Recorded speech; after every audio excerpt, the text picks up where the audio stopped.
Bonjour à tous. Au billard français, il y a une multitude de positions à connaître, et il n'est pas rare de se retrouver démuni face à certains points. En voici un nouvel exemple pour une nouvelle question de conception. Ici, les billes forment un bel angle de 90 degrés. Mais on constate que la 2 et la 3 sont bien collées à la bande. Malheureusement, elles sont aussi bien écartées, et faire le point semble difficile à cause du contre possible de la 1 sur la 2. Et surtout, il semble compliqué de garder les billes dans le tiers. Voyons ensemble quelques solutions possibles. La première idée est de prendre gros sur la 2 et d'éclater pour faire le point.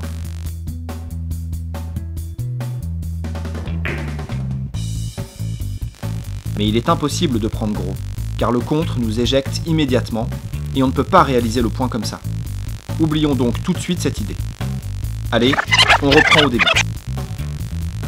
Une autre façon de réaliser un angle de 90 degrés est de prendre demi-bille, et très bas avec un coup de queue de rétro.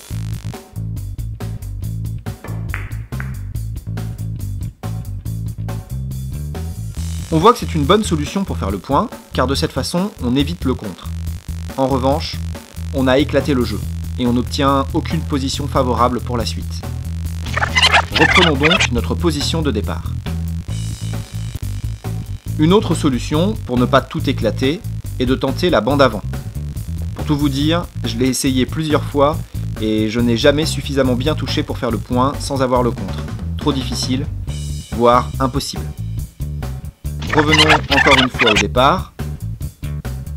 La bonne solution pour faire ce point et garder les billes est finalement très simple. Il faut vraiment s'en souvenir quand on est face à une bille collée à la bande.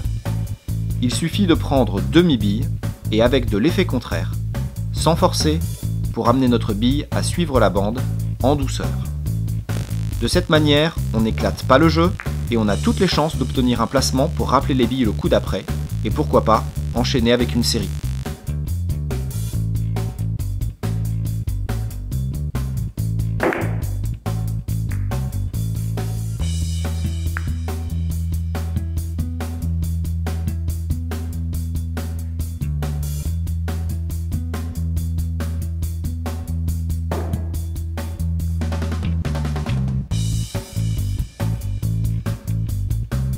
Voilà, parfois, c'est juste une question de conception. Si vous connaissez d'autres trucs ou astuces de ce genre, n'hésitez pas à me les faire parvenir dans les commentaires, j'en ferai pourquoi pas une prochaine vidéo. En attendant, je vous invite à vous abonner à notre chaîne BillardCC et à regarder nos autres vidéos.